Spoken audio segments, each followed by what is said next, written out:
The first mistake the thieves made was believing the stories were exaggerated.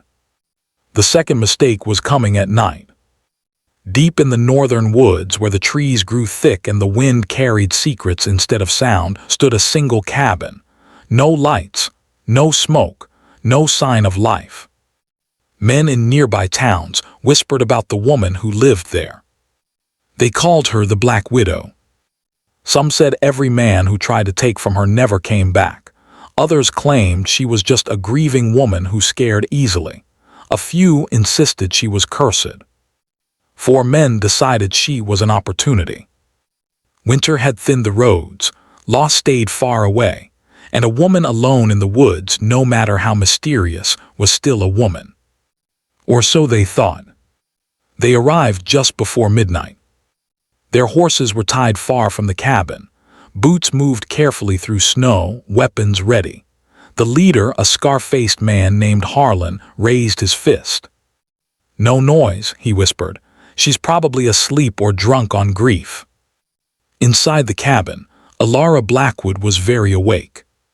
She had been awake for hours. She always was at night. The wind shifted, snow creaked, a raven lifted from a nearby branch. Elara closed her eyes. 4 heartbeats. Heavy steps. Poor spacing. She slid her rifle from its resting place without a sound. The weapon was old, carefully maintained, modified by hands that knew war, not robbery. She had built it herself years ago when survival depended on precision. Through a narrow window slit, she watched shadows move between the trees. "Too close," she murmured. The men split up. Another mistake. 1 circled wide, 1 stayed near the rear, 2 approached the cabin door. Elara breathed slowly. She did not panic, she did not rush. She waited. The first man stepped into the clearing. The snow beneath his boot compressed with a soft crunch.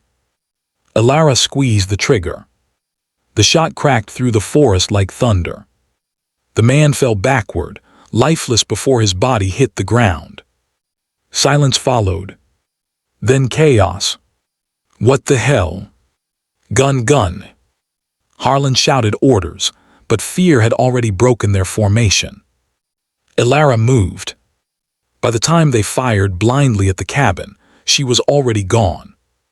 She melted into the trees like smoke.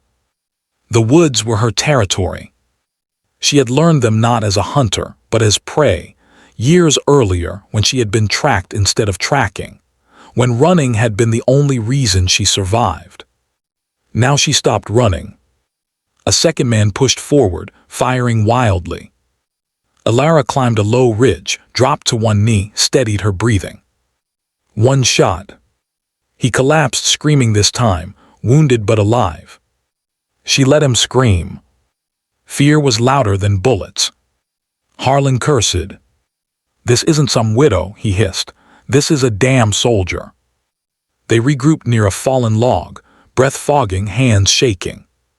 "She's just one woman," another said. "We rush her." Harlan shook his head slowly. "No, we leave." But pride doesn't listen to reason. The wounded man cried out again. And Elara answered. She fired once more. Silence replaced the screams.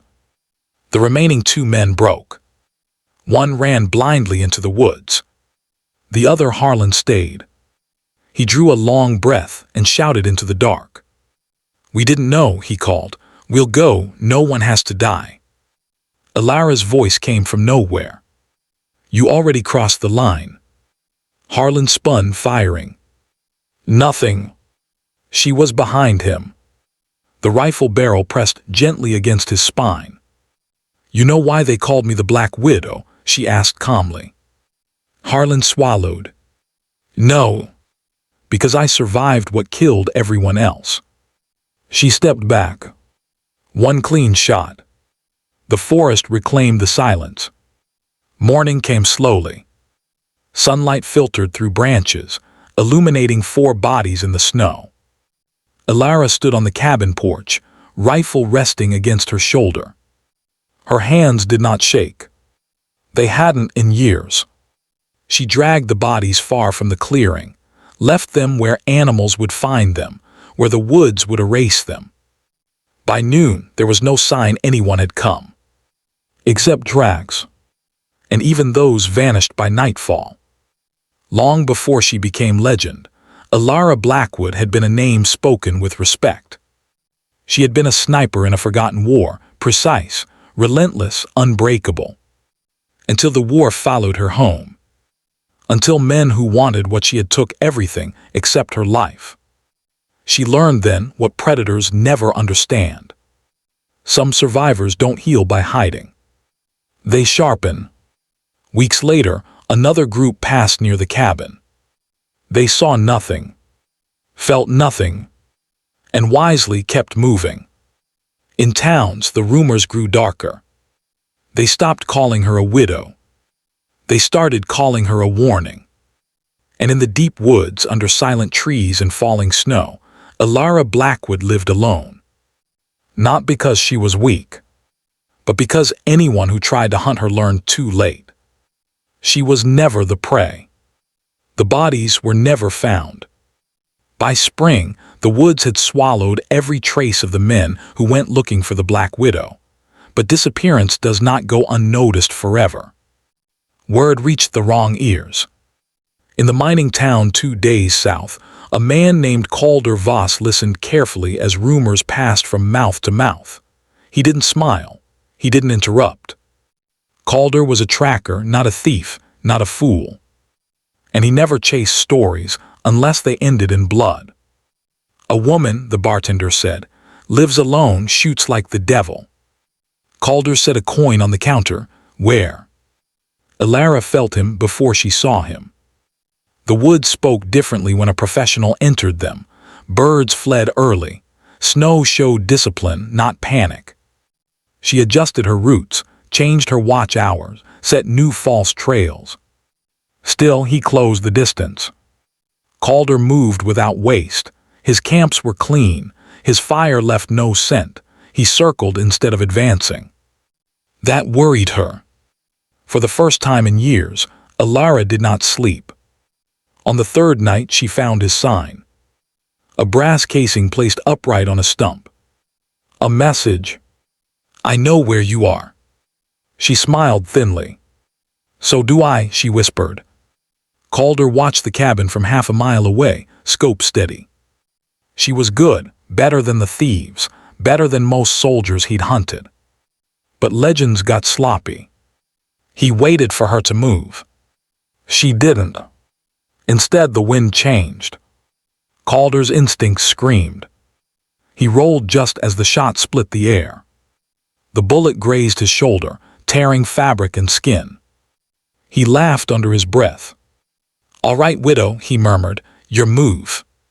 The forest became a chessboard. Calder advanced in arcs, drawing her fire, mapping angles. Elara relocated after every shot, refusing patterns. Shots cracked, bark exploded, snow sprayed. Neither rushed. Hours passed. Then silence. Calder froze. That was wrong. He rose slowly and found himself staring down her rifle from 20 feet away. You walk heavy for a hunter, Elara said calmly. Calder raised his hand, slow. I didn't come to kill you. She didn't lower the rifle. Then you came unprepared. He smiled faintly. I came to see if the stories were true. She hesitated. Why? Because the world doesn't like women who survive this well, he said. Someone will send worse than thieves. She studied him. Are you that someone? No, he said, I'm the warning. They parted without another shot. But Elara knew something had shifted. The forest would not be enough forever. Weeks later, a red-sealed letter appeared on her doorstep. A contract. Her name. A price. Dead or alive. Elara burned it slowly. So it begins, she said. She packed only what she needed. The Black Widow was no longer waiting to be hunted. She was going to hunt first. The contract wasn't meant for Elara Blackwood. It was meant for the myth. 5 names appeared beneath hers, men who specialized in endings, men who believed no one walked away twice. They never hunted together. They hunted to win. Elara studied each name by lantern light, committing habits to memory. One favored long-range patience, one preferred traps, one liked to be seen. The last name made her pause. Calder Vas. She exhaled slowly. So the warning became the leash, she murmured. Elara didn't flee.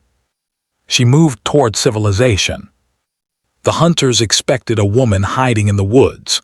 They did not expect her to walk into a frozen frontier town, rent a room, and wait. She shaved her hair shorter, changed her coat, left the rifle behind. Power was knowing when not to carry a weapon. The first hunter found her 3 nights later. He followed her into a narrow alley, confident. "You don't look like a widow," he sneered. She turned. He never finished the sentence. The blade slipped between his ribs cleanly, silently. She lowered him to the ground and vanished before his body cooled. The second hunter tried poison. Elara noticed the bitter scent before the cup touched her lips. She switched mugs when no one watched. By dawn, another man lay stiff in a rented room upstairs. No witnesses. No noise. Fear spread. Calder arrived last. He found the pattern immediately. "She's thinning us," one hunter muttered. Calder shook his head. "She's teaching." That night, he found her waiting in an abandoned church at the edge of town. "You should have left," he said. "So should you," Elara replied. Snow drifted through broken windows. Moonlight cut the room into sharp angles. "Walk away," Calder said. "They won't stop." Elara raised her rifle. "Neither will I." The final 2 hunters came together. That was their final mistake. The fight spilled into the open fields beyond town, gunfire tearing through the night. Elara moved like a shadow, every shot deliberate. One fell screaming. The other never made a sound. Only Calder remained. They stood facing each other in the snow, breath fogging, weapons lowered but ready. "You could disappear again," he said. "I won't," Elara replied. "Not anymore." He nodded once. "Then end it." She fired.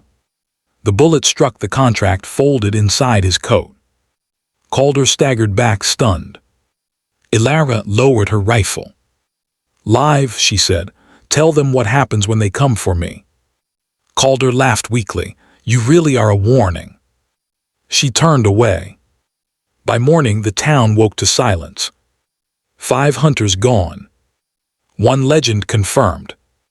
The contract burned in the church stove, its ashes carried away by the wind. Elara returned to the woods, but not to hide. She rebuilt the cabin, reinforced it, made it known. Travelers who passed nearby felt watched, and wisely kept moving. They still whispered about the Black Widow. But now they told the story correctly. She wasn't cursed. She wasn't grieving. She wasn't alone. She was prepared. And in a world full of hunters, she chose to be the last thing they ever chased.